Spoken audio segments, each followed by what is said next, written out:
right, then we will get started. Thank you everyone for coming this afternoon to the special meeting of the Northampton License Commission on today, January 7th. Calling this meeting to order. Present this afternoon, myself, Natasha Yakovlev, and Commissioners Jennifer Ewer and Amy Cahalane. And this meeting is being Zoom recorded. Do we have anybody here for general public comment? Seeing none, we'll move on to the first agenda item, which are the applications for short-term liquor licenses for Arts Night Out. Downtown Northampton Association. The event is Arts Night Out for the following dates and times: January 9th, 2026, February 13th, March 13th, April 10th, May 8th, June 12th, July 10th, August 14th, September 11th, October 9th, November 13th, December 11th, all from 5 to 8 p.m. at the following locations: Oneo Mania LLC, DBA Cedar Chest, and Stay Golden, Assemble LLC, DBA Assemble, Made and Curated, Lulu Bell Incorporated, DBA Pinch, Click Workspace Incorporated, Icor LLC, DBA Familiars Coffee and Tea, Thorns Marketplace LLC, Hope and Feathers Framing, Joe Smith Studio Gallery, Northampton Center for the Arts, DBA Northampton Center for the Arts, and this is a wine and malt license being sought. And we have someone here from Downtown Northampton Association. Hi, I'm Amanda Shaffey. I'm the board president for the DNA. Wonderful. Thank you for coming.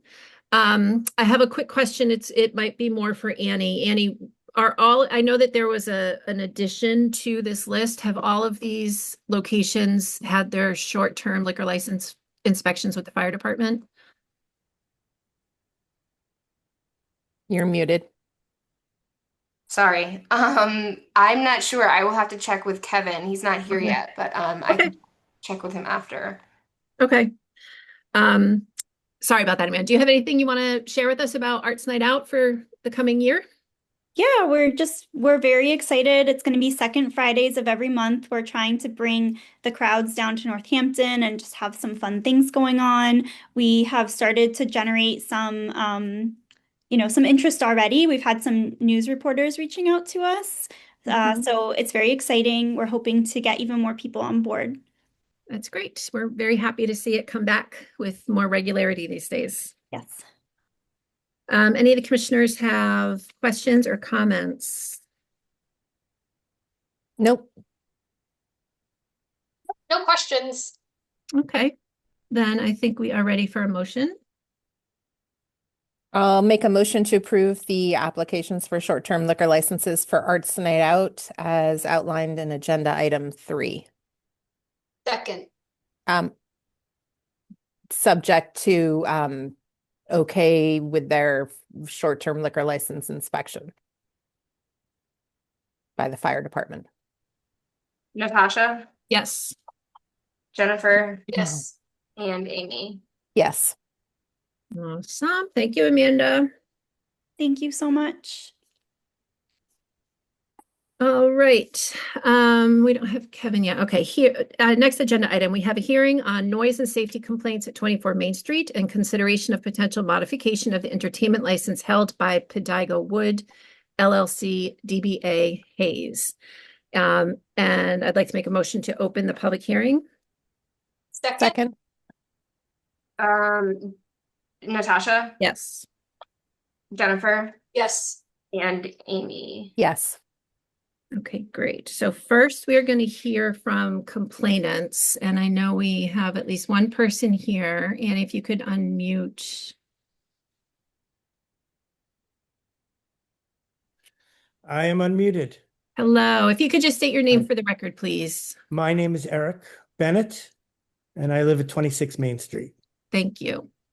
So we're ready to hear your concerns. And I think my neighbor, Maria, is here also. Oh, wonderful. We would like to recognize her as well. So I sent Annie a letter because I didn't want to go on and then just forget things or freeze up because I'm nervous because I'm on Zoom. Okay. Annie, did you read the letter? Yes, I did. Did the other commissioners have a chance to read the letter before the meeting? Yes, I read it as well. Excellent. Okay, so then I don't need to read it, right? You don't need to read it. You're welcome to read it if you want to, but you certainly don't need to. Well, the crux of the letter is that I've been living here for a long time. I moved in 2009. I'm originally from New York, and I always lived in apartments growing up, even after I moved out of my parents' house, after college, always in apartments.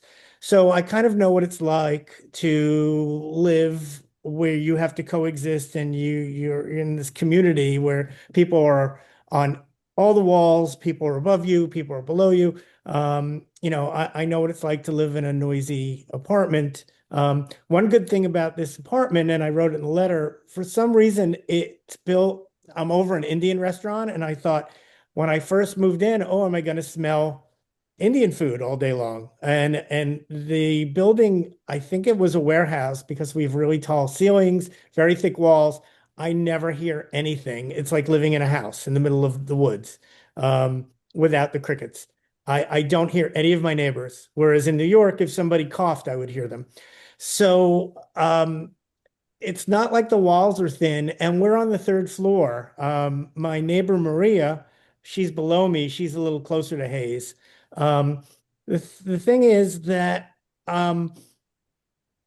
my issue is kind of with the city and the licensing board, that what was originally a cafe and then a bar morphed into a nightclub, but it morphed into a nightclub without taking into consideration that it's in a residential block and that there are people living on either side and above it.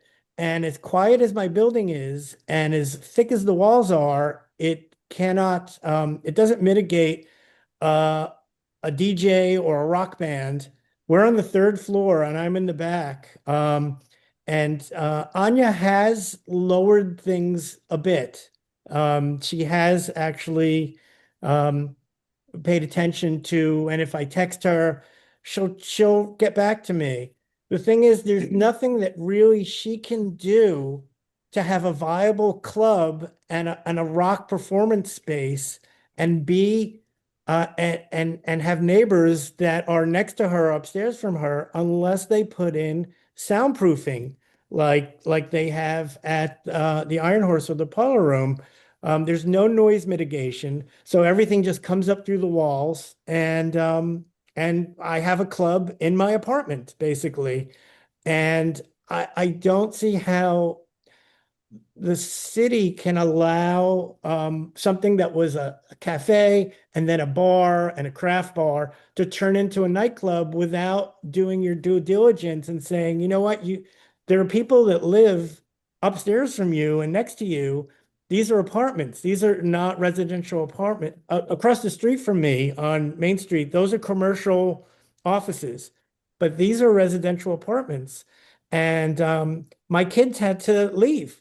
They can't be here on weekends anymore. Um, and it happened with the Majestic and my downstairs neighbors. They were nice guys. They moved out because they said you can't fight City Hall, and if they're going to let this happen, we're going to find someplace else to live, because it would go on till 2 or 3 in the morning. Okay, I'd like to say a couple things just so we can have the most constructive Yeah. conversation that we can. So, were you at the public hearing back in February when we approved the entertainment license? No. Okay, so we had a very big discussion at that meeting, reviewing everything that you've just said doesn't happen. So this space, it's commercial, and they are allowed to have, if we issue an entertainment license, if we issue a liquor license, then that business is allowed to have those activities happening. We had a huge discussion at the February 6th meeting with Anya regarding the history of this location. So please know that we have done exactly what you're saying the city doesn't do. Okay, I wasn't aware. Yeah, so we've been through that process. So the purpose of today's hearing is to revisit that conversation with Anya, which she was made aware at that time. If there were complaints, we were going to end up having this conversation at some point. So that's where we are.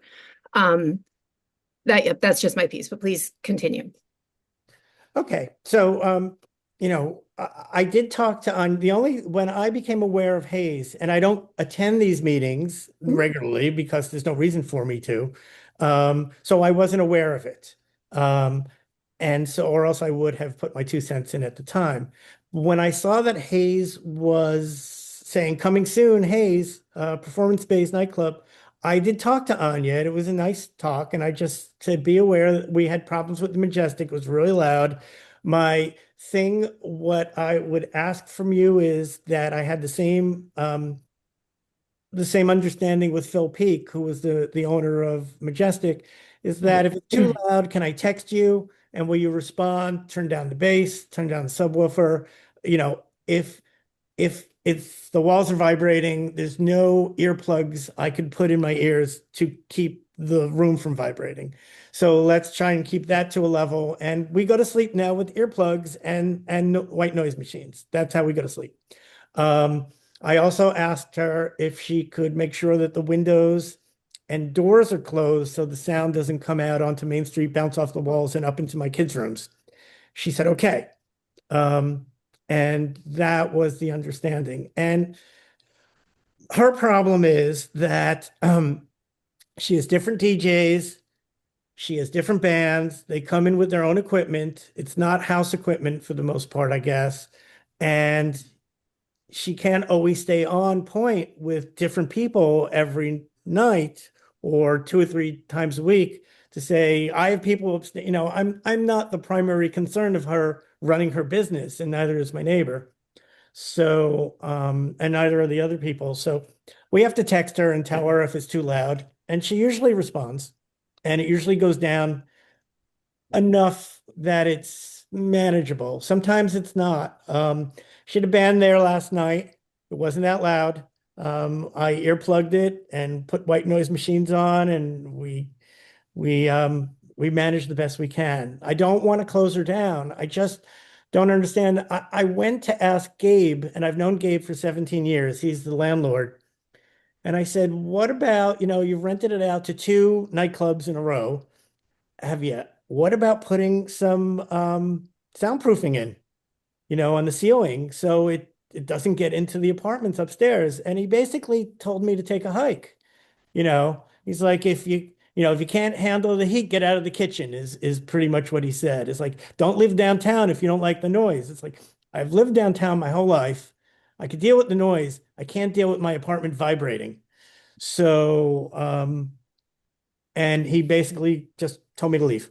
So that wasn't very nice because I've known him for a long time. But and Anya said, oh, he finds that it would be he has a tin ceiling. He has an antique tin ceiling, which you can get at the Home Depot for, you know, $20 a square yard.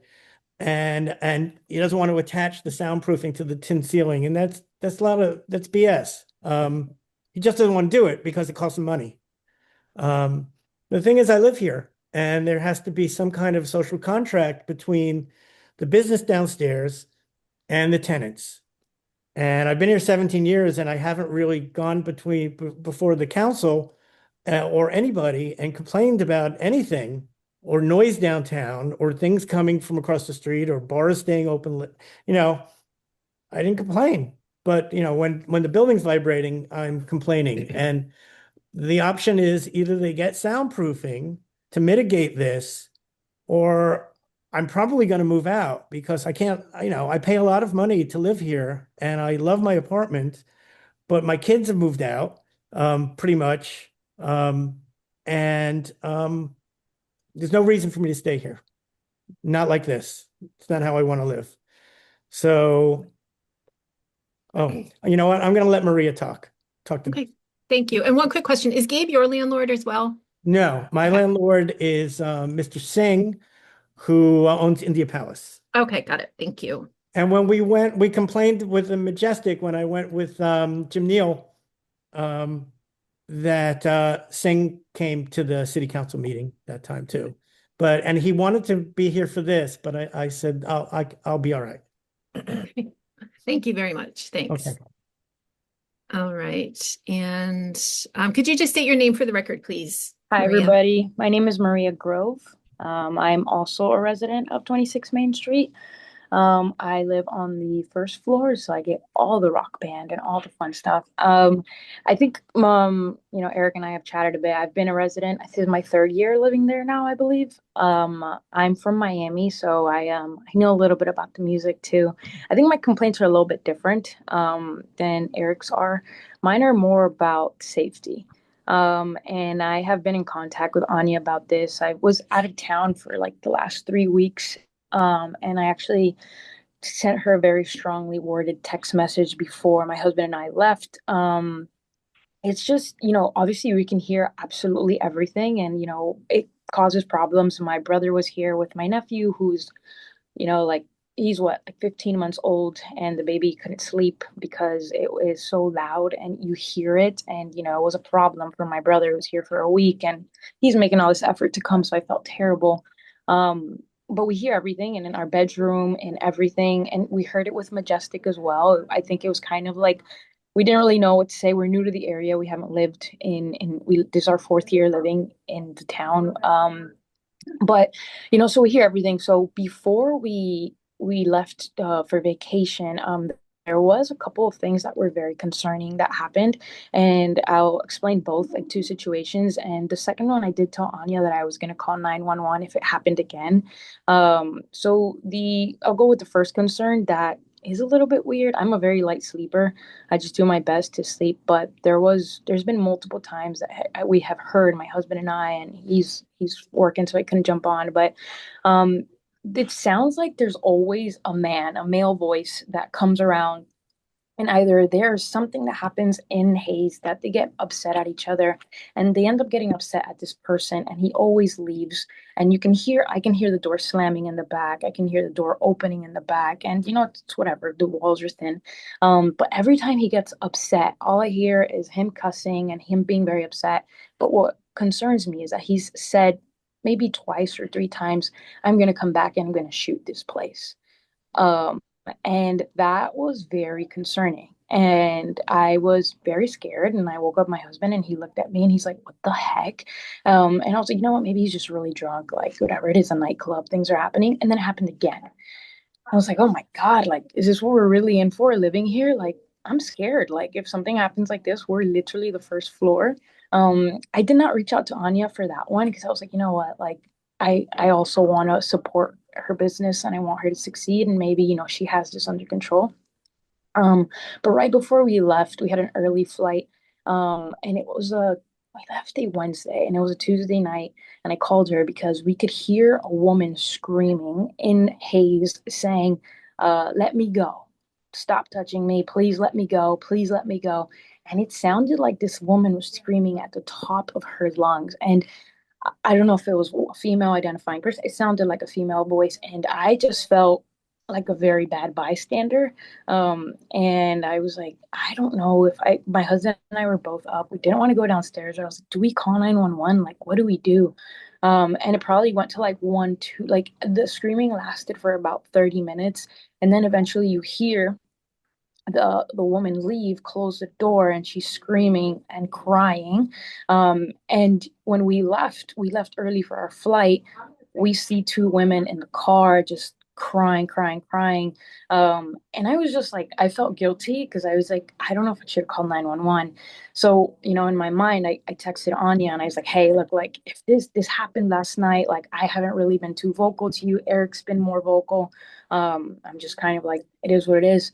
But I was like, if this happens, I'm calling 911 because I'm not gonna let this happen under, like, I would hate to hear, hey, the news, something happened and I heard that. And she said, "Can you call me?" And we talked on the phone, and I let her know my concerns. And her feedback was more around the fact that her club isn't open that late, so she didn't think that there was anybody there. But I said, hey, look, like, we're not making this up. Like, you have two people here that are hearing the same thing. Like, my husband can attest to it too. We were both very concerned. So I think, yeah, like, to sum it up, like, yes, the noise is very loud. We hear it. I hear it all the time. And like Eric says, like, we've just gotten a little bit used to it. I don't know what the policy. I was here when Majestic was here for a very short time. But it wasn't as loud, I would say. It didn't feel as loud for me.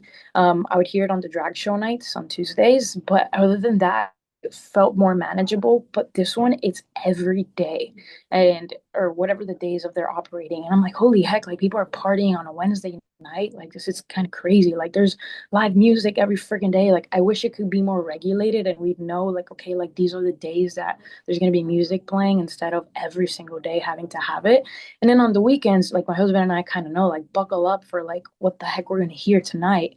Whether it's somebody screaming or there's fights in the back, or you effing this or you effing that. And it's just uncomfortable, truly. And like Eric said, like the residential area, like I would not have a kid. And I don't have any children, but I would not have a kid living there. And that's something that we're thinking about for the future. And if that were to happen, I too would probably leave, because I don't think that having a child in there is safe, especially if somebody's saying they're going to come back and shoot up the place. But yeah, those are my concerns. I hope that there's a way that Anya can have feel more supported from their landlord, and we can resolve a couple things and more safety measures can put in place, because I do want to support the town of Northampton and having things move forward. I know it attracts different sorts of nightlife, whatnot, but yeah, that's all I got to say. Thank you. I have a quick question. So when you talked about the man saying he was going to shoot up the place, and you heard him go out the back door, was he going out the back door of the establishment, or is it how your apartment is situated? The front door of Hayes is what you would refer to as the back. No, my door, sorry, that's a great question. So we have two entrances. My front door is the front door of Hayes. My back door is the back door of Hayes. Like my back door is like where my bedroom is, and I have a window that is like right towards like the back door, and like or the back area, and that is like the little alleyway that's in between there. And so that's where you heard that. He was like heading towards like the garbage, I would say like the garbage area. Okay. Excellent. Thank you. Amy and Jennifer, do you have some questions? I'm curious actually if Kevin is here and wanted to talk as well or not. He's not here yet. I don't see him. Let me give him a call, because he said he was gonna. Yeah, I'd like to, because there is that other piece I wanted to bring up, and I'd prefer to do it when Kevin's here. But while Annie's making that so Kevin is the at the building department for the city, and he's a helpful resource. And so while we're waiting for him, hopefully to arrive, these are always the hardest things that we have to do on the License Commission, because there has to be a balance between people living in town and people conducting business in town. And this is largely a commercial district with some residential areas. It's zoned for both things. And our goal is, I don't know that we've ever made everybody happy in the decisions that we've made, but our goal is that everybody feels like that something is moving forward in a positive way. And that's just hopefully the outcome of all of this. But Annie, did you get him? I did not. There's a business downtown that is having a little gas emergency that he had to go to. But I'm just sending him a quick message to see if he can hop on when he's done. Okay. Then I'll continue with one of the concerns that Kevin was aware of, that we would have talked to him about as well. And I didn't make note of the date of this, but we did receive an anonymous, or a request to make an anonymous complaint about safety concerns at the establishment. And this was back in December, I believe. And the patron provided us with some photographs and video of a 7-piece band playing with gear on the floor, cables. They were blocking the rear emergency exit, blocking access to the bathroom, and it just was an unsafe environment. So that is something I wanted to go on the record as part of this hearing, is making known that we did also receive that information. And did the other commissioners want to add to that, since we did talk about it at that last meeting, I think it was? I don't. Today also pertain about the safety. So I think I do want to hear from Kevin, or if someone from the fire department was here, but my concerns really are around those safety complaints. Yep. And then procedurally, after Kevin speaks, would Anya then also be speaking, I would assume? Yes, absolutely, yes. And if we don't have Kevin, we can move on to hear from Anya and bounce back to Kevin when he arrives. Hopefully he arrives.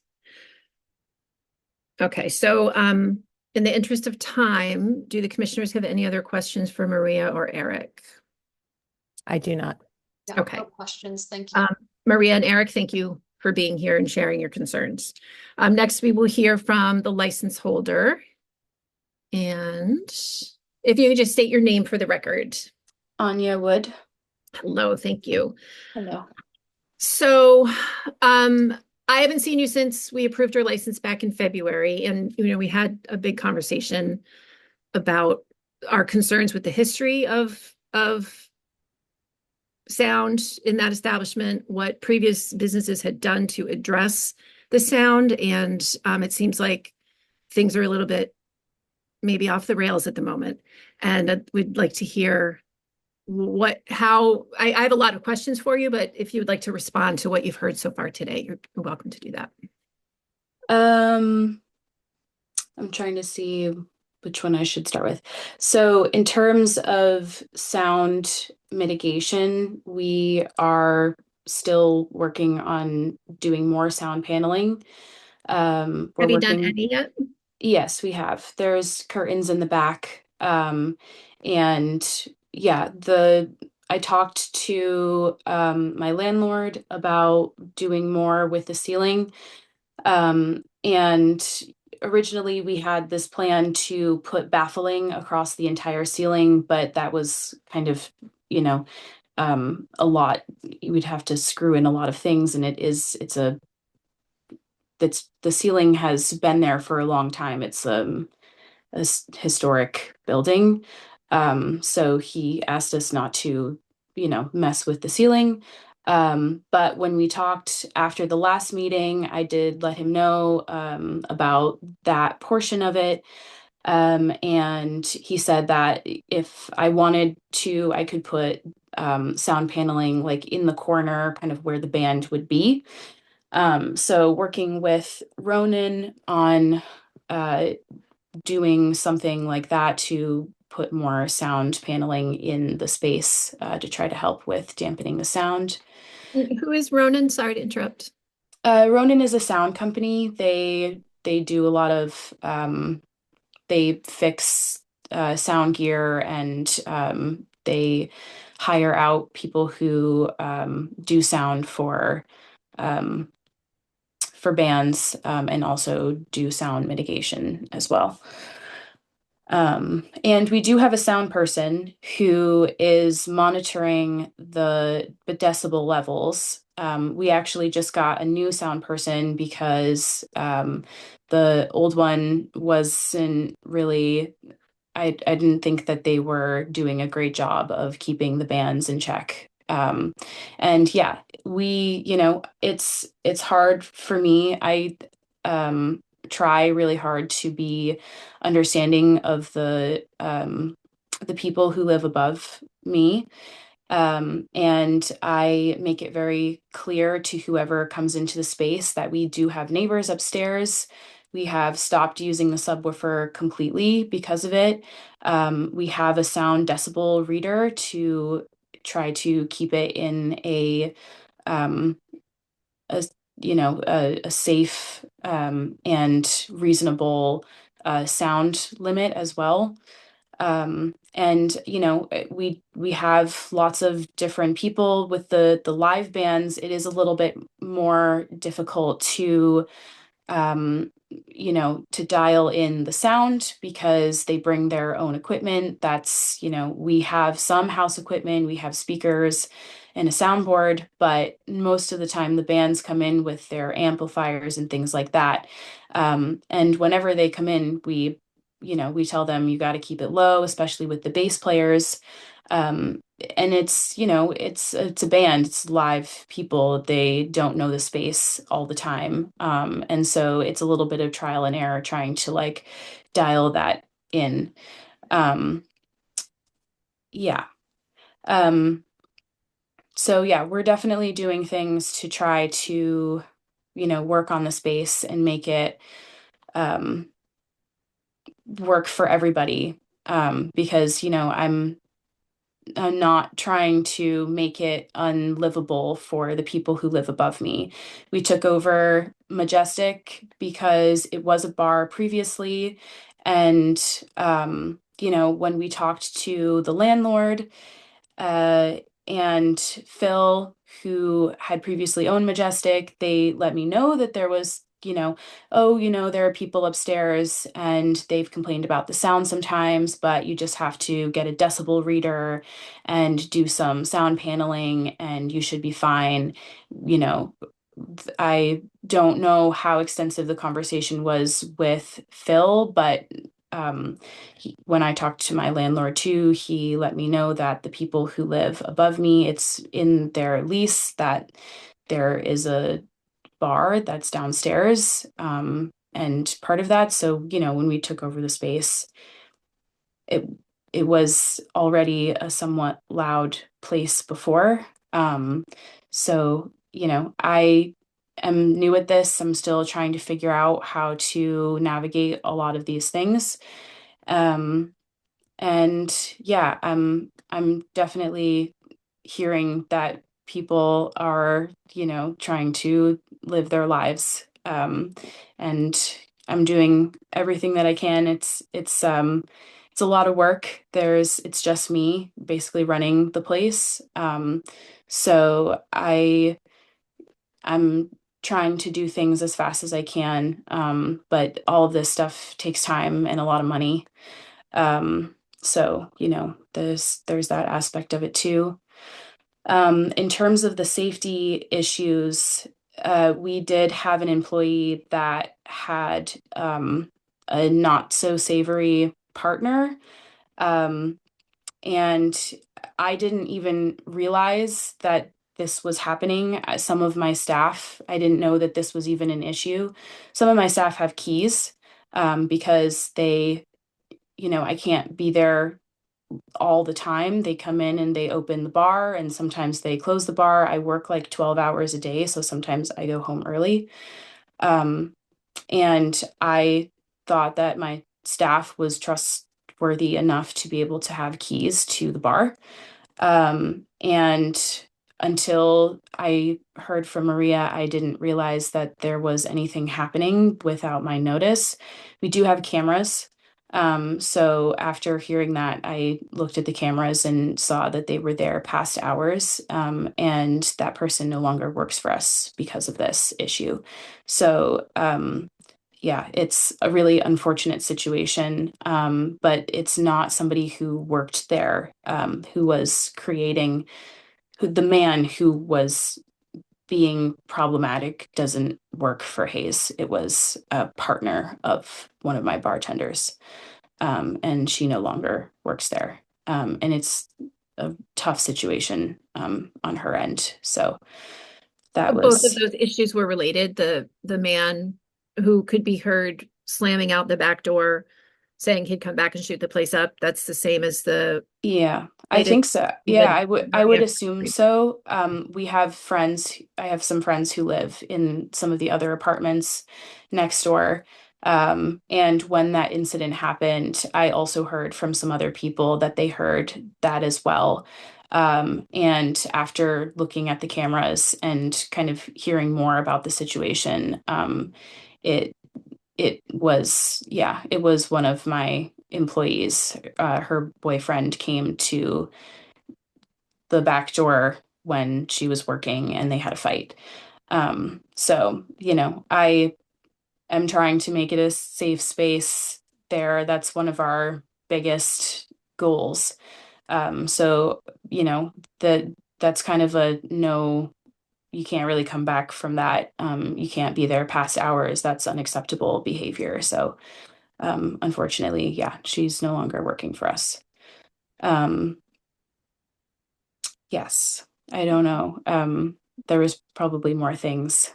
Sure. Well, we're having a conversation, so as more things come up, we can talk about it. But I have some questions. When we gave you the license back in February last year, Jonathan Padigo was with you, and as like consultant slash creative manager. Is he no longer involved? He's a silent partner. He's no longer involved in any of the operations. So he's not providing any support with what we expected him to be providing support with. No, Okay. unfortunately, no.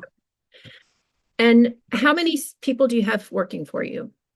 Right now there are 6 people. We have 2 dedicated people for security, 3 bartenders, 2 dedicated people, 3 bartenders, Security? 2 security, 3 bartenders, and we have a person doing sound. Okay. And the person doing sound is there all the time when you have live entertainment or DJ? Whenever we have live music, we have a little bit of different staffing that's been coming through. We've been changing over some hands. But we always have a person who is dedicated to doing sound while we have bands. Okay. And you have 2 security. Are they both working at the same time, or it's one person there? No, just one. It's too small of a space to require 2. And they'd be at the door? Yes. Okay. And I have a lot of questions. So the small space piece. So the photos that we received from the patron who was concerned with the 7-piece band and the gear on the floor and the cables and lit cables on the bar and all this sort of stuff. I'm familiar with the space and it is quite small. When you've got a 7-piece band, what are there, do you still have the tables set up? No, so we don't have any tables in the back half section. There's a small bar, it's just like a small runner across the wall to set a drink on. But other than that, it's an open space. It's been, it's a lot of coordinating for bands, and I'm not always the person who books the bands. I do have somebody else in my staff who does band bookings. And Tuesday night we have Dead cover bands, and they tend to be a larger set of people in a band. And I try to make sure that we have enough clearance for the bathroom, and I do let the band know. That 7-piece band, it doesn't happen that's like one of the only times that we've had such a large band there. Normally we have like 5 people at max, and we have rugs on the floor to kind of outline the space in which we would like them to play in. Spillover does happen a little bit, but we try to like keep them in a place where there is enough clearance to get to that back door, or to the back bathroom and to the back door if needed. And are you open 7 nights a week? Your license was for 7 nights a week, but is that? Yeah, we're not. We're closed on Mondays and Thursdays right now. So all of the other nights, do you have live performances? We have live music on Tuesdays. There's karaoke on Wednesday, which it's not, I wouldn't say it's super loud. And then Thursdays we're not really doing much, and we're closed for the winter. And then Fridays and Saturdays we have DJs. And Sunday has been live music. But we are doing a little bit of changing of our scheduling, so we're going to switch to doing open mics on Sundays, so that, with quieter sets from people, softer music on a Sunday. And then Thursdays would be what Sundays used to be with live music. Okay. So when Bishop's Lounge closed, did you have an influx of bands approaching you to play? Yeah, we have a lot of bands. Prior to that, did you have was a five-piece band your largest, or did you not even have five-piece bands prior to that happening? Prior to Prior to when Bishops, Bishops closed. we actually opened after Bishops. You So opened after Bishops closed? yes, yeah. Right. So you've taken on a lot of their portfolio of bands because Mhm. because Bishops isn't open. So okay, so I see what you're saying. So okay. All right, never mind. Um, and your current hours reflect the license. You didn't shorten them on either end. We have been closing at 1 o'clock on Fridays and Saturdays during the winter months. We've been trying to do earlier band sets as well and closing earlier in the winter, um, trying to reflect a little bit of the, when people are in town. Yeah. And what time do the bands start? Does it change based on the who's performing, or do you have a set time? So we normally open at 7, and our bands start between 8 and 9. Um, on Fridays and Saturdays, we've been starting DJs at 10. But we're starting to do live music on Saturdays, so hopefully that will start on the earlier side, around 8:30 or so.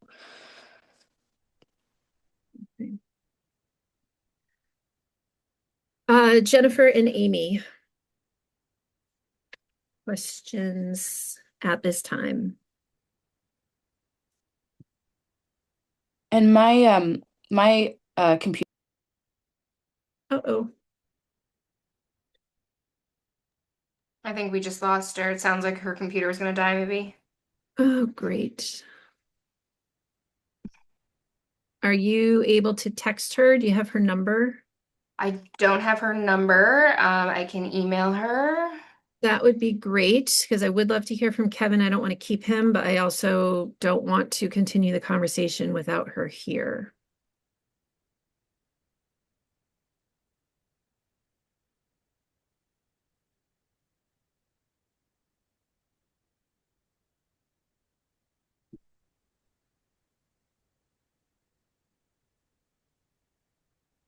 Okay, I've sent her a message.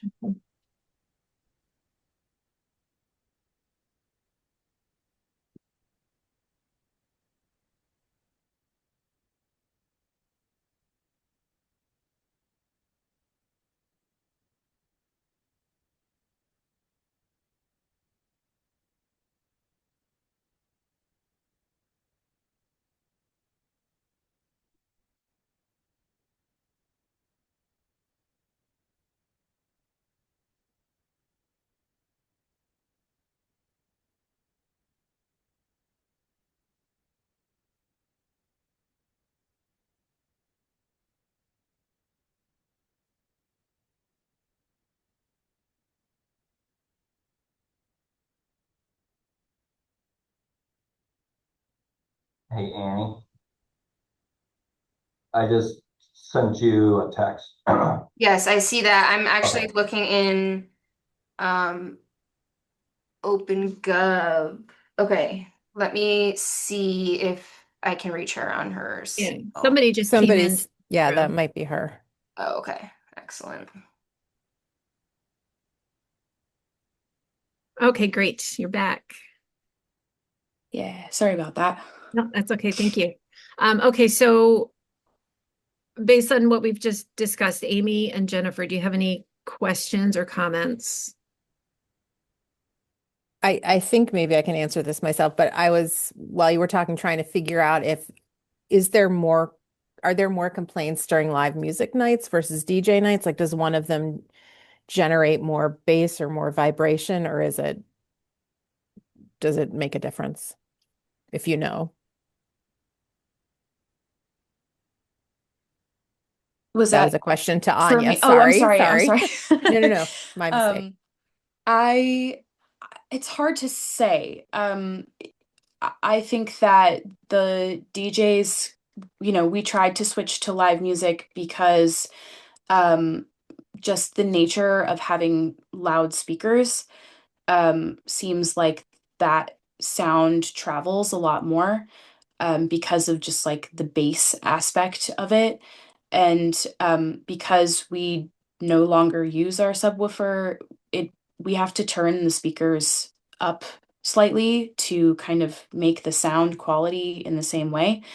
Because the way that speakers are, like they are now ex like they're giving out like high frequency, low frequency, and mid frequencies, whereas like if we have the subwoofer, it cuts out a lot of the low frequencies, so the speakers can be lower and you feel it more in your chest.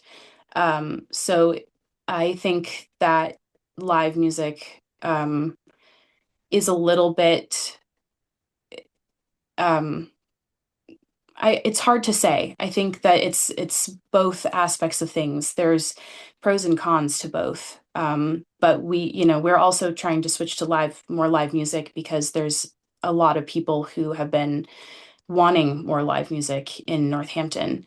And it's been more popular than some of our club nights have been as well. Thanks. Anya, I have one question going back to the sound mitigation work. You mentioned wanting to do some, was it called baffling? Something around the ceiling, and that your landlord didn't want you to install that many panels. Yeah, and then you also mentioned Ronan, that you were working with a new sound mitigation company, who's sort of a new sound person. Mhm. Can you just clarify? I'm trying to understand if are you not allowed to mitigate the sound because the landlord said that you could not install anything on the ceiling, or are you still, is the relationship with Ronan new? The relationship with Ronan is newer. We had a plan upon opening the bar to do baffling, which are these very long panels that run entirely across the top of the ceiling. But we ended up not having the budget for it, for one, but also to install it, it would be a lot of holes in the ceiling, and they are beautiful ceilings. They're like original tin ceilings from whenever the building was built. It's not like something that was installed later. And one of the requests from the landlord was to preserve the ceiling as much as possible. It's a big selling point for him, I'm sure. So I understand why he doesn't want that to be harmed. But upon talking to him more, I uh, asked him about that again, and I explained that a lot of the sound travels through the ceiling. And he's like, if you can find another way to do it, maybe glue or tape or something in places where the sound is traveling the most. So like right above where the band would be, and also the speakers and stuff. So we have panels that we are working on getting up, and making them look nice so we can put them in the space. And also just like the squishy foam as well, just to kind of pad the ceiling out a little bit more. What is your timeline for that? I have been talking to Ronan. They are going to come in the next couple of weeks and look at how the sound travels in the space and seeing where like they can put extra sound dampening to help with the noise quality. So that should be happening in the next couple of weeks, and hopefully we'll be installing panels this month.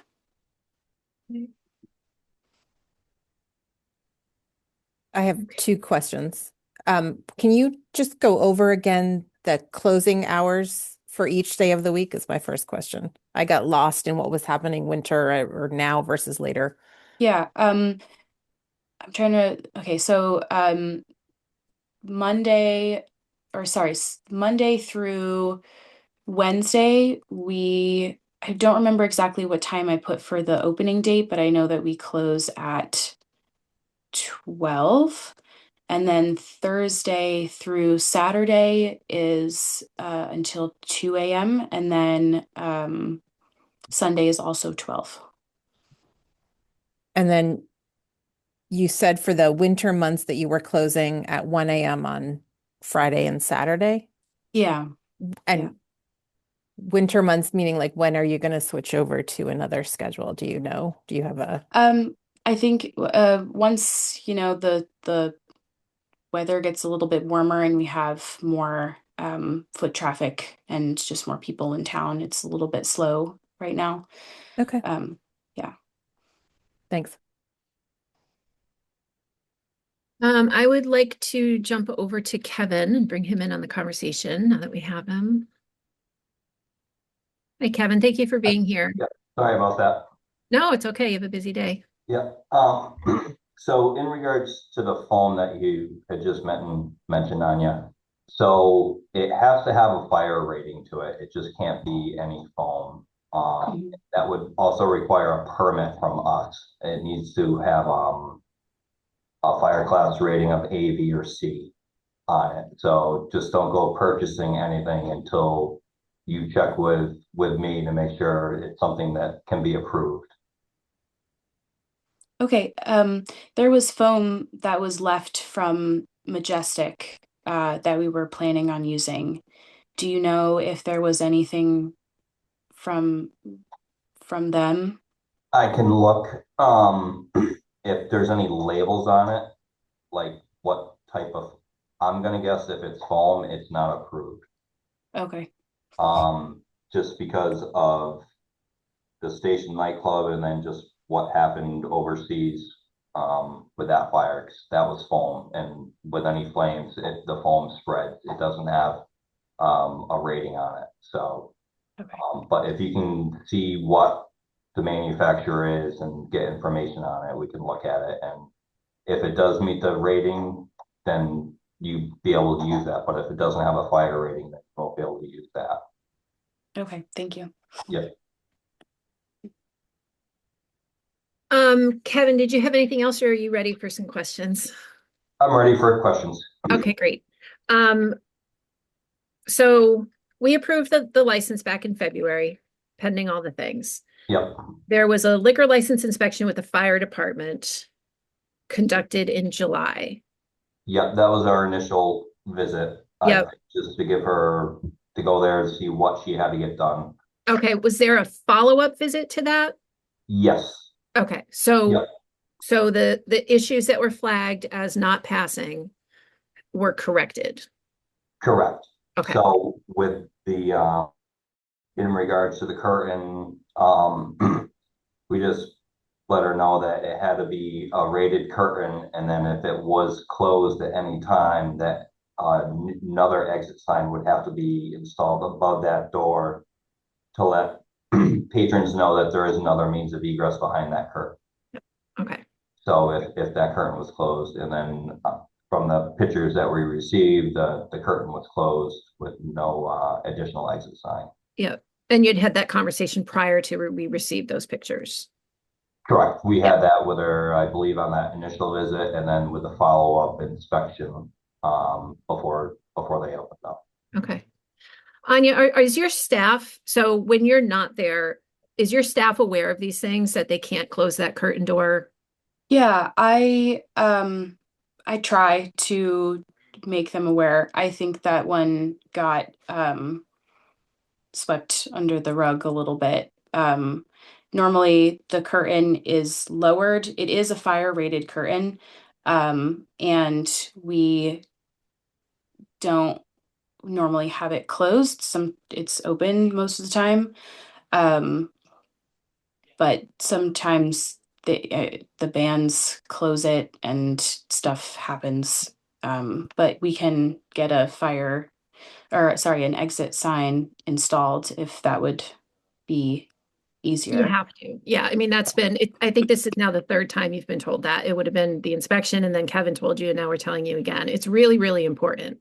And I've heard a couple times you're the boss of this establishment. So you're the one who needs to make sure that the staff is aware of this. It's not like a maybe, or they might not know, or they might not understand.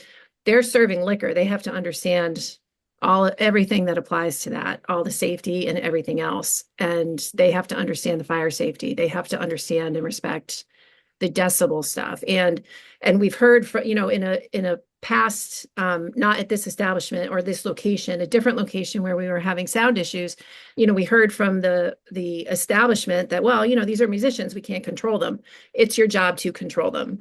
That if you are the host, if you're having musicians play in your establishment, sometimes some bands are going to have a louder experience than other bands. It's your job to mitigate that.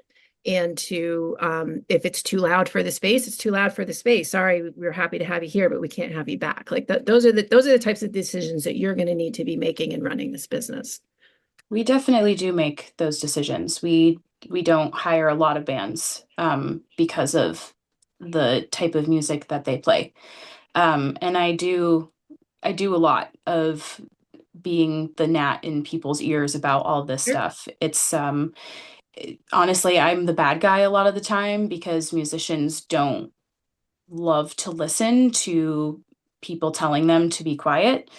And it's definitely been a tough position for me, but it's, I have definitely been doing that.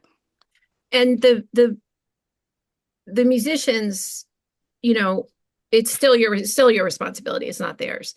They can push and push, but it's still on your shoulders. Mm-hmm. And a lot of these bands that you're getting did play Bishop's Lounge, which was a completely different space. There was absolutely no residential apartments in that building. It was all commercial. Mm-hmm. And it had been a space where bands have been playing for decades, actually. So they're disrespecting your space if they're not able to accommodate what you're asking them to do.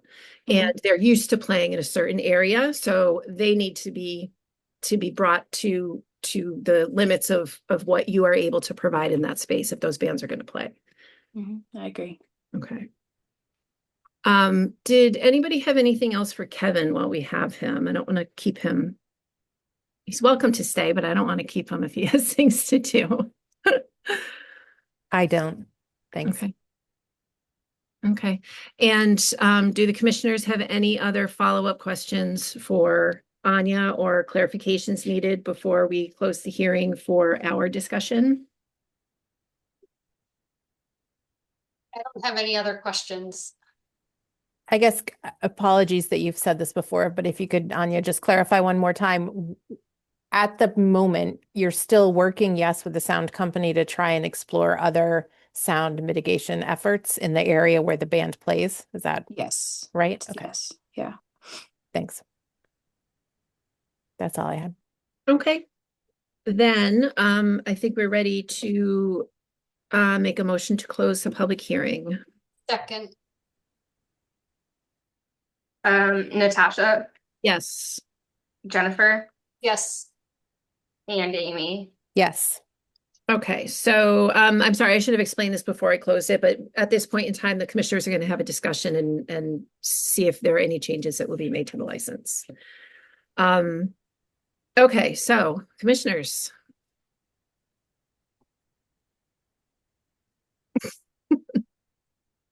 I'm struggling with the limited road and limited options within which we can actually do something. I mean, we are essentially limited to limiting hours, limiting days, maybe limiting types of entertainment, band versus DJs.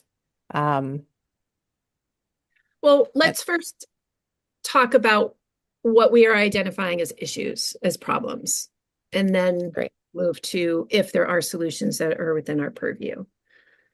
So this space historically has been problematic for sound. You weren't around, Amy, when Majestic was open, I think, but Jennifer, you were. So there was a lot of work done. There was some mitigation that was done, and then it seemed to work itself out to the degree where it wasn't an issue that we were hearing about anymore. So there was what is the difference? There's probably a difference in the types of music that's being played and the frequency that is happening. The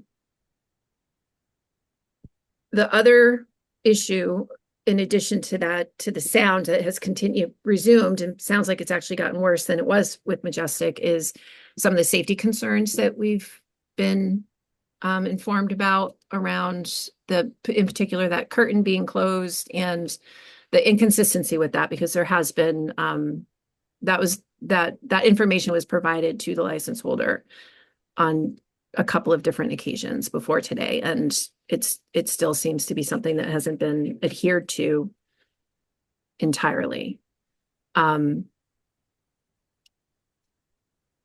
I was concerned when we approved the license back in February about the extended hours that were sought based on the experience that we had with Majestic. And I can't recall if Majestic had started off with a 2 a.m. close time and we shortened it, but when this license holder came to us for this license, I didn't want to repeat what happened at Majestic, and I was a little concerned with the extended hours that we would end up there. And even though the music isn't being played until the full extent of the license, I'm not sure that the license needs to be as broad as we currently have it.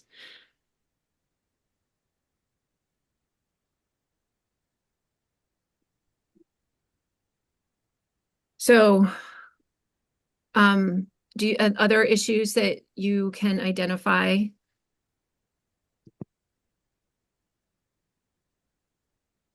Not within our purview, no.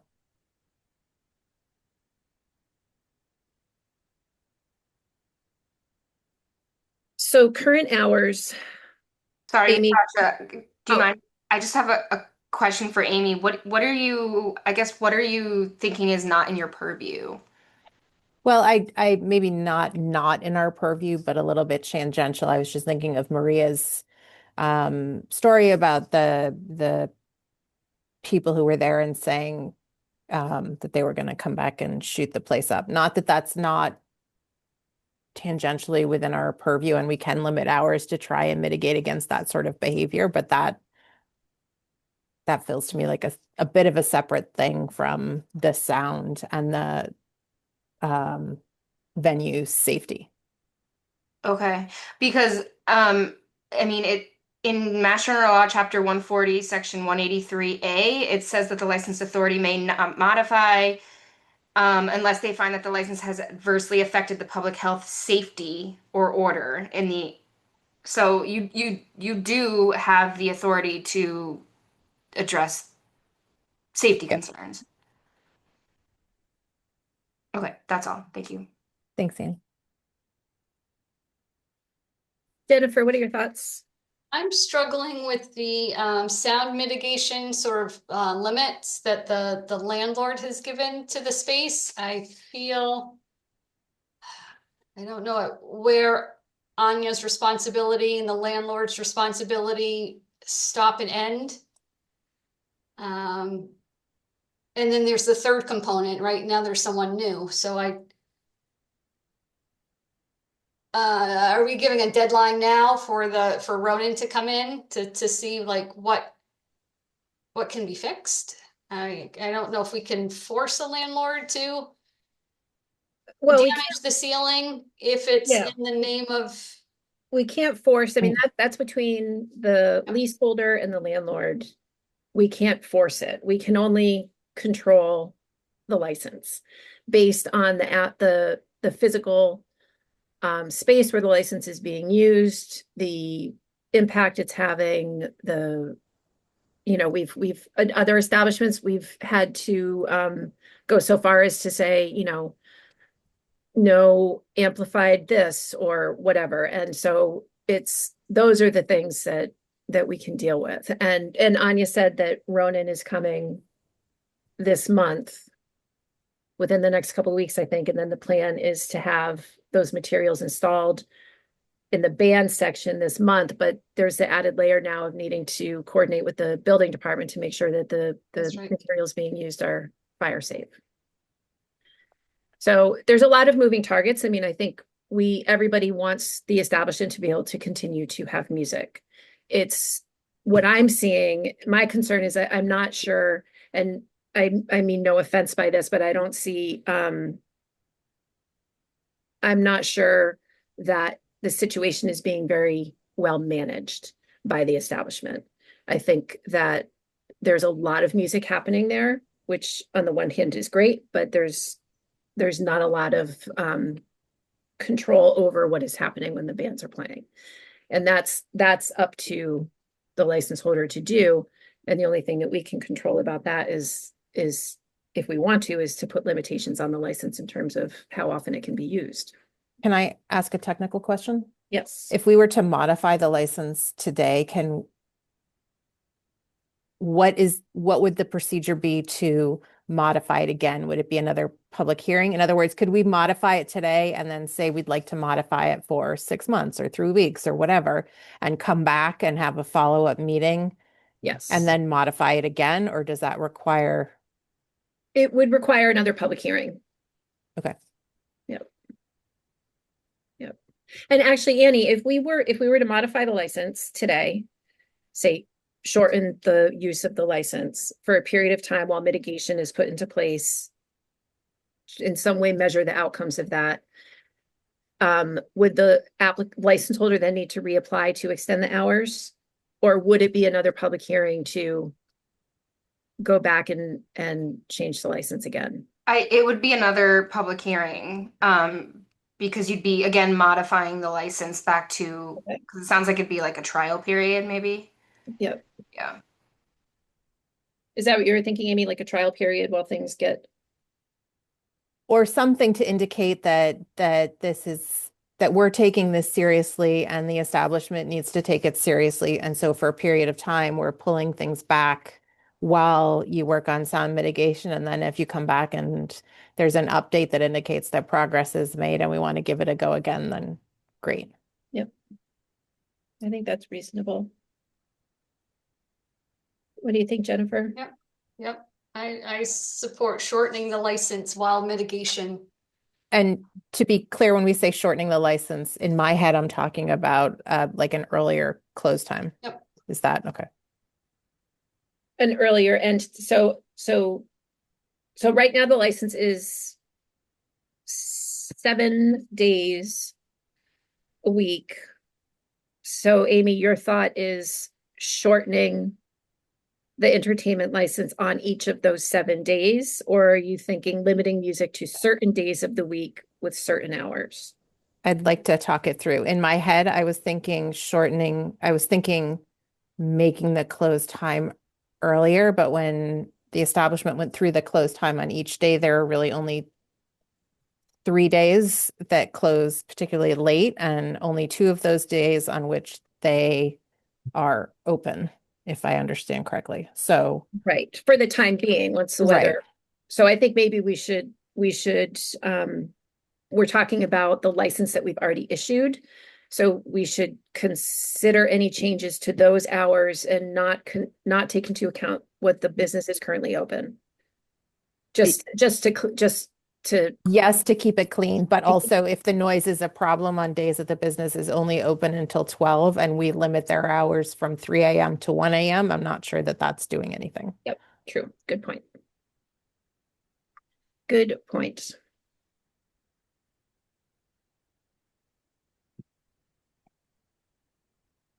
So I feel as if the work ahead is substantial enough that I would be inclined to discuss addressing the hours of the license and also limiting the days of the license, because and with the whole idea of hoping for success for the business owner to address these issues in a successful way so that we can bring back in more days on the license. I'm worried that it's kind of going to extend this process if we continue with a 7-day operation, even with the limited hours as they are in the winter right now. Is the outcome going to be is the outcome going to be achieved any faster? I'm not sure that it is.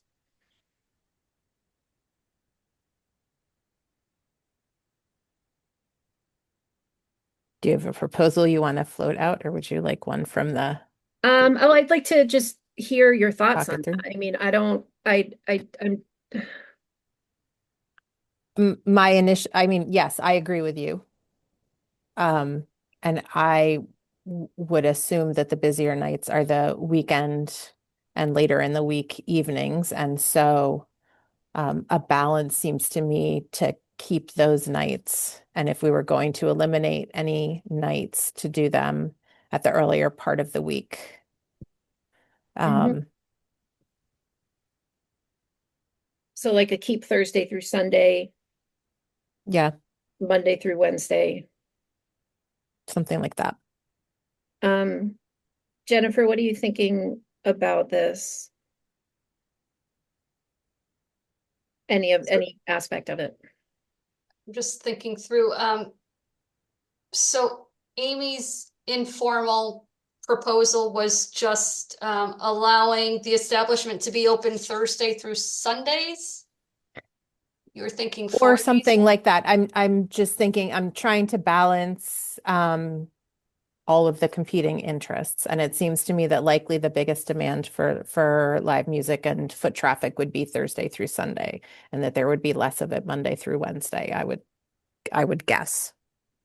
And so if I were to limit it, I would be looking at one or more of Monday through Wednesday would be my thought.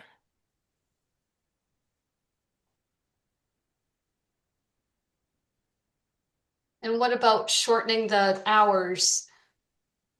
I mean, what do you see a Thursday through Sunday opening looking like?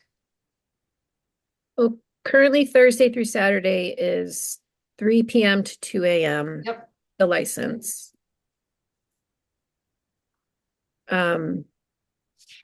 Majestic was 1 a.m. Thursday through Saturday and a midnight close on Sundays. I know that the public hearing is closed. I just want to flag that the establishment has their hand up if we decide we want to recognize them. Yes, can you just give us one more second, Anya? I just want to get through Jennifer's thought process. Well, I would propose an earlier closure on Thursday through Saturday. Until we have soundproofing mitigation. But even when we talk about mitigation, I mean, we need that exit sign up now. I think that is an immediate, it's like we mentioned that is the third time that we've discussed having that sign. I think the curtain is going to be open, the curtain is going to be closed. I accept that, so I want the sign above it now. I think that is a different category than waiting for Ronan and Yep. Some proposals there. Kevin, would the building department need to be involved in any permitting to put a sign up, or that's? Would need an electrical permit. Okay. Because it's new wiring, so. Okay, so Jennifer, that'll be a process also, but I think a solution to that safety issue is to require the sign to go up, period. And that process would have to start. I understand. Okay. Fair. I just wanted to state that. Okay. All right, so I would like to recognize Anya before Annie, do I need to reopen the public hearing for clarification? Hello. You're muted, Annie. Hold on one second. Unless there's new information or if you're just getting clarity on something. Are you providing new information, Anya, or you just want to? I just wanted to, because you were talking about shortening the hours, we do have one of our very popular nights is Tuesday Grateful Dead night. And we do, I understand that there is both sides of this, but as a business, we need to be making some amount of profit during the week, and Tuesday nights are a great day for us.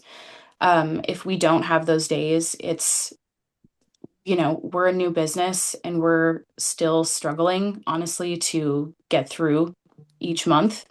So taking away those hours would greatly, greatly affect us. And what are your current Tuesday hours you're opening at 7 p.m. 7, but we have music starting at 8:30 to 12. And then you're closing at Music stops at 12. music stop. What time are you closing the bar? We close the bar at 12:30, basically. Okay. Just give enough time for people to finish their drinks and go home. Okay. Okay, thank you. All right, back to the commissioners. So I don't want to harm somebody's business. I completely respect what Anya has shared with that being one of their busiest nights of the week, but I think it's also the night of the week where we had the photos of the band set up across the floor and the equipment everywhere and everything else.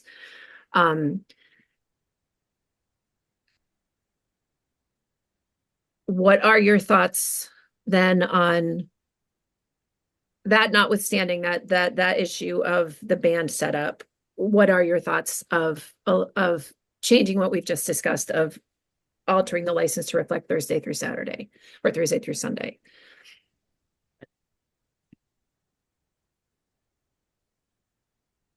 I would want to see Tuesday kept in, whether it's swapped out for another. Yeah.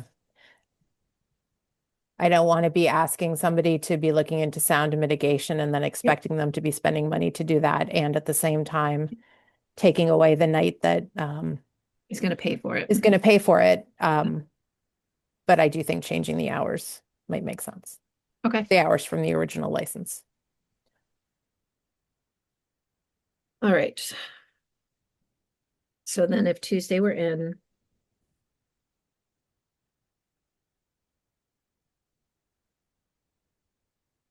what do you think the other nights? Friday, Saturday, Sunday? Thursday, Friday, Saturday? I would propose a Thursday, Friday, Saturday, midnight closure. Okay, and Tuesday is currently, I have so many different times written down everywhere. Okay, Tuesday is currently midnight on the license. Friday, Saturday, Sunday is currently. Wait, Tuesday is currently midnight on the entertainment license? Yep, Sunday through Wednesday is 12 a.m. Okay. Yep. And that was the same for Majestic.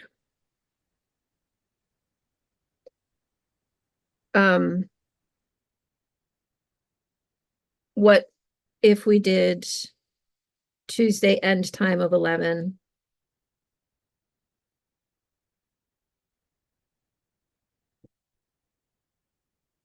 And Thursday, Friday, Saturday end time of midnight?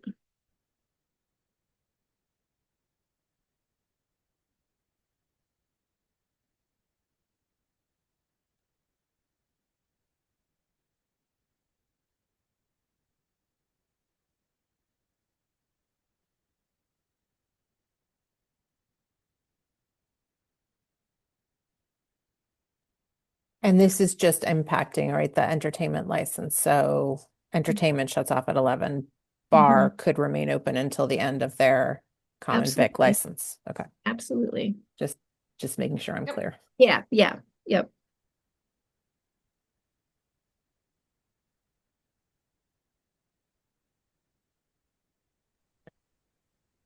Another question. On the days that they are open, but we are now not offering an entertainment license, if we were to go through with this, do they need an entertainment license to play like the radio or I assume no, this is just, you No. only need the entertainment license for DJ or live music. Yes. Great. Yep.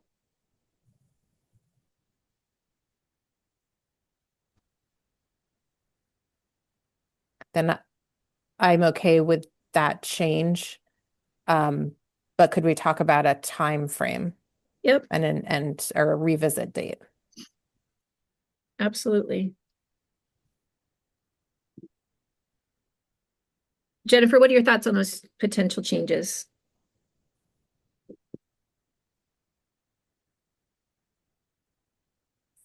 I would propose a 3-month time period. But what in terms of the hours and the days? I'm sorry, I thought we went through that. So Yeah, no, I just want to make sure you're on board. I that's wasn't okay. sure if you No, were no, on board. I was supporting Tuesday with our music until 11, or Thursday, Friday, Saturday until midnight. Would Sunday still be at midnight, Natasha? I'm not sure if Did we land on Sunday? we didn't land on anything on Sunday. I mean, Okay. and again, this is in an effort to try and see some movement in getting things mitigated as best they can. I would be in favor of 4 nights of entertainment and 3 nights off. So that would be Tuesday, Thursday, Friday, Saturday for entertainment. But that's just my thought. I'm also supportive of that. That's what I thought we were headed towards. Okay. All right, I'm just going to pause us for a moment and make sure Anya doesn't have a question that needs answering before we continue to deliberate. Yeah, I'm not sure, it's not quite a question, but this, changing our hours to be closed at 12 is also going to greatly affect our business as well. We're not discussing closing you at 12. We're talking about your entertainment license, not your hours of operation. I understand, but we are mainly a venue. People don't come for the bar aspect of it, they come for the entertainment. If we are not able to have entertainment past 12, it will greatly affect our business. I understand what you're saying, and I sympathize with that. I absolutely do, as do the other commissioners. But we also have there's a problem that needs some fixing. And I understand that, but I also if we don't have business, then I'm not going to be able to pay for the necessary changes that need to happen. All of the sound paneling is very expensive. It's not that I haven't looked into getting this, but I am one person trying to run a business in Northampton, and I am constantly met with a lot of these issues. And it's shortening my hours in this way we're not going to survive this. I'm being completely honest. We're barely surviving as we are. And altering the time of 1 hour, because that's essentially what you're operating right now. One hour less of live music. It will affect us. One of the things is that we're one of the only places that are open late. We're competing with the Iron Horse. Iron Horse has shorter hours during the day. We get the trickle from the Iron Horse to our venue afterwards. If we're competing with the Iron Horse, there's just there's nothing we can do. We're going to resume our conversation. I understand what you're saying, but we're responsible for this license. And so when concerns come our way, we need to discuss them. And it sounds like the commission is inclined to alter the license in some way as a means to address this. So we're taking everything into consideration, which is how Tuesday got back on the table. So if we're going to resume this deliberation, and I'd like to just continue the commissioners' conversation and not recognize anybody else after this. Okay. Thank you. All right. So I mean, it sucks. This totally sucks. I don't like having to do this and have this conversation. And I understand that there are issues around having to make ends meet in order to move things forward, but there's also a problem that needs addressing, and we can't let it continue without, we're responsible for this license. This is what we're responsible for.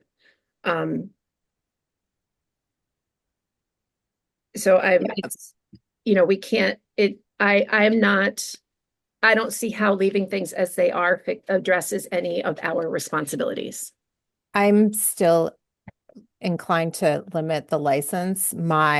The way I could imagine balancing it, I know Jennifer, you had suggested 3 months, and we didn't really talk about that yet, would be like a 1 month and come back in 30 days. And if in 30 days there's a plan, or there's more information, or there's been movement, or there's if there's like a sense of urgency and a sense of things being repaired.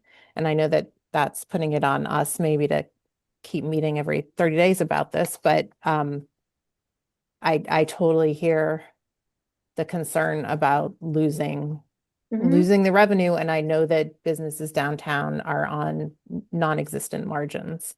Yeah. And also, I don't think we can just do nothing. So I would be inclined to limit the hours, but limit the duration of that limiting to have another meeting and talk about it again and just get an update. And with some specific guardrails for the update, a report from the visit with Ronan, would we want something in writing made available to us? I mean, I want this, I want whatever we're doing to be successful in helping the business move forward and continue to grow. Likewise, I don't know that I want to necessarily pigeonhole the response, only in that if 30 days goes by and we don't have any update, then the hours will just remain shortened. And I don't want to say something like a written proposal for sound mitigation in 30 days. And if Ronan can't turn that around, I don't know. I have mixed feelings about that. I mean, I'd like to give something concrete, I guess, so that the establishment feels like they're not totally clueless as to what we'd like to see. Right.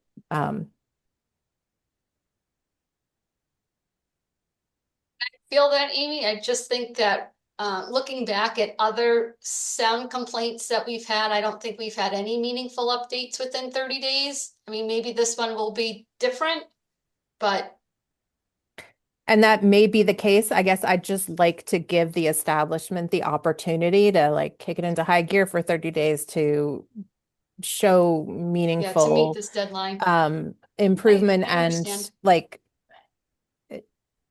I want to give them back the hours, and I want the sound to be mitigated so they can be open late and the people can sleep in their bed. And I don't want to artificially hold that up for 3 months because we don't think it can happen.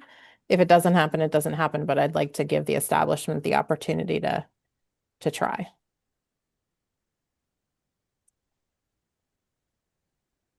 I support that. Yeah, I can support that too, of course.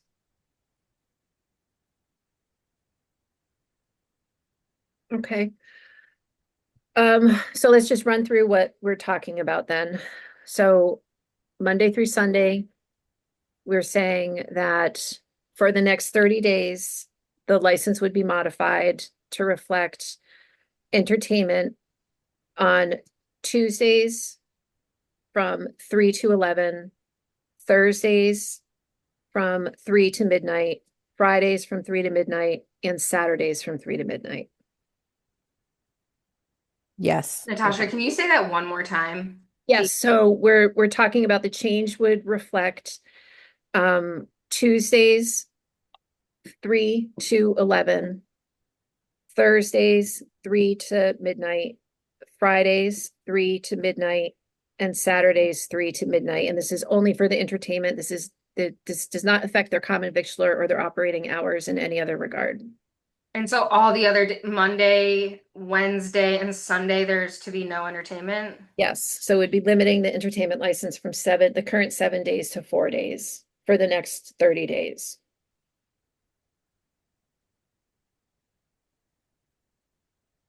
And do we have a statement of reasons? Yes, due to the concerns around fire safety and the noise complaints from residents.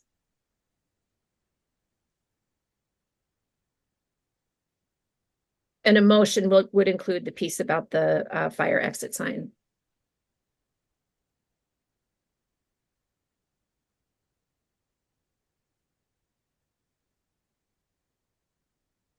As well as an update in that 30-day time. So, excuse me. So you'd want, so an update in 30 days would be in between our January and February meeting? Are you hoping just an update to me or I want to support the business as best we can, and I would be willing to have a special meeting to hear the update and have a discussion. I would as well. Okay. so a special meeting in 30 days? Yep.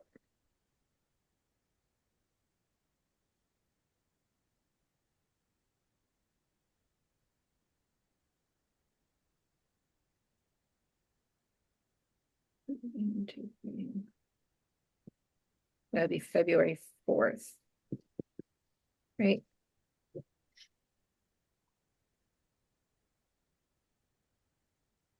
Are the commissioners are we all on the same page? I am. Yes. Okay. Would somebody like to take a stab at a motion? Sure. I'll make a motion to modify the entertainment license for held by Pedigo Wood LLC DBA Hayes for a period of 30 days beginning today to reflect the following hours of entertainment. Tuesday from 3 p.m. to 11 p.m., Thursday from 3 p.m. to 12 a.m., Friday from 3 p.m. to 12 a.m., and Saturday from 3 p.m. to 12 a.m. And to require the installation of an exit sign above the fire curtain. Is that to be within the 30 days? Yes. Okay. Or we could get an update about it at the 30-day window if it's tied up for some reason. So, okay. Is that okay, Annie? I'll second it. Do you want to read it back, Annie? I mean, I have it. I'm just trying to understand. I don't want to make the modification contingent on the exit sign if that's where you're headed. Just knowing that that's going to have to be a permit and electrical work and whatever. I just don't think that's. No, it's more just what happens after the 30 days. Does it just automatically revert back to the old hours or nothing happens, we meet and then Should we have a public hearing in 30 days? it's gonna have, if you're gonna potentially modify it again, it would have to be a public hearing. Yep. Then yes, that. Do you need the motion to specify what will happen at the end of the 30 days? Well, there's a motion on the floor and there's a second. So, Okay.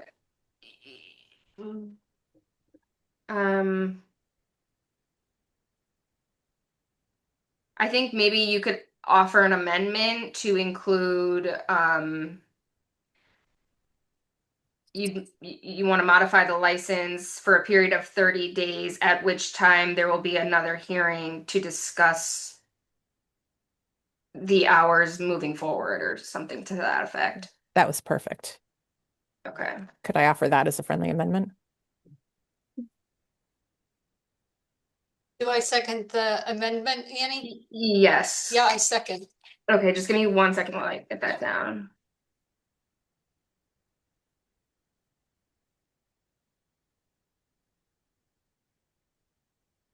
Okay. Let's see, Natasha, Yes. Jennifer, Yes. and Amy. Yes. Okay.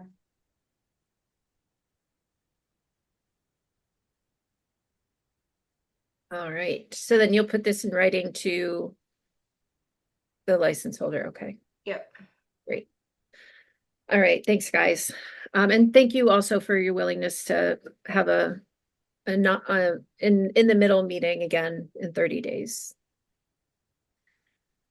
Next agenda item is new business. Annie, do you have anything? I do have something that came up yesterday. We have one annual wine and malt license available, and two people just applied for it. So, I talked to Attorney Seawald, and he said that the commission should decide on which applicant to grant it to based on the public good. My only hesitation with that is that they would have to pay about $250 for a legal notice. They'd have to pay to send out a butters notices. They'd have to pay $200 to the ABCC. So they'd be paying like $600 to apply for the license, and one of them might not get it. Someone already paid all that though, because that application came in 2 days prior to the one that I got yesterday. So I guess I don't really know what to do and how the commission wants to handle issuing that last wine and malt license. I would sorry, I just want to give you some more context. They both reached out in advance asking if there was one available. I told both of them that there was one available, and that someone else had inquired about it. So both parties were aware that there's like someone else that's interested in it. I mean, I think the only thing we can do to be completely fair is to go with the person who submitted first. I was going to say the exact same thing. Because otherwise we're picking which one gets to do it. And that's when we have the benefit of somebody having done it first and they were both aware. Okay. Okay. You know, I didn't will. realize we only had one of those left. That's too bad. I mean, it's not completely out of the question that they could get a license. They could apply for a seasonal and then convert it to an annual. And there's also a few all alcohols out there that are available on the open market. So I'll let them know both of those scenarios. Great. Okay, that's it. That's all I had. I had one quick new piece of business. We all currently use our personal emails, and I would like to make a suggestion that we use city emails moving forward. So you're not an employee of the city, so when the last public records request that was made, and I had a conversation with Attorney Sewell, this was several months back, and he said, "Oh, you're not using a Northampton.gov email." And I said, "No, is that an option?" He said, "Absolutely." And then when I watched the city council organizational meeting on Monday this week, and granted they're different, city council's a different animal than us as volunteers, but he reiterated that they should all be using the Northampton.gov, and he laid out the reasons for it. One of the primary reasons is if there's a public records request, the city IT has very easy access to the information as opposed to having to comb through our personal emails and all of this stuff. It seemed an easier way moving forward. Should there be more public records requests, that that information be efficiently available to the city pulling it. But that's just I'm happy to ask. I mean, city council, they're employees, they get health insurance, they get benefits. So I'm happy to ask. How we've gotten around this before is that, and this doesn't help with the IT being able to comb the emails, but like members of the Reparations Commission and the Policing Review Commission, they made separate emails that were okay. It would be like Yakovlev License Commission at gmail.com. So anything could be sent Okay, there that was all like license commission business. okay. But I'm more than happy to ask and just double check. Yeah, double check if you don't mind, and Yeah, then, because I do yeah. feel that in our mandatory or required trainings, it will refer to us as non-compensated city employees, that all of the rules that apply, that about not accepting gifts, just all of the rules, Annie. You're a special municipal employee or special municipal, I forget. I will double check. Okay. That was my new business. Annie or Amy or Jennifer, anything? Nothing on my end. No new All right. business. Then I'll make a motion to adjourn. Before you adjourn, do you want to Yes. recognize that? Oh, yes, I'm sorry. Yes, Anya. Hi, I just had a quick question. So does this go into effect for this week as well? That's an excellent question. Yes, the license has been modified based on our vote, so it goes into effect. Okay. And does karaoke count in this as well? Because we normally do karaoke on Wednesdays and it's Wednesday, so. A great question. I don't know the answer. Yeah, so your original license was for live bands, themed nights, including karaoke and paint and sip. So because it is in your license, it would be included in that, but I recognize it would be unreasonable to ask for a same day response to this. Right, Annie? So is it okay if she goes ahead and has her karaoke tonight? That's up to the commission. I mean, I am It fine is with, fine with me. yeah, I don't think it's reasonable for us to ask you to change something in a matter of hours Yep, for today. I agree. Okay, Thank you. great. Yes. Anything else, anybody? Nope. Okay. Then I'll make a motion to adjourn. I'll second. Natasha, Yes. Jennifer, Yes. and Amy. Yes. Excellent. Excellent. Thank you. All right, Thank thanks, you. everybody. Bye.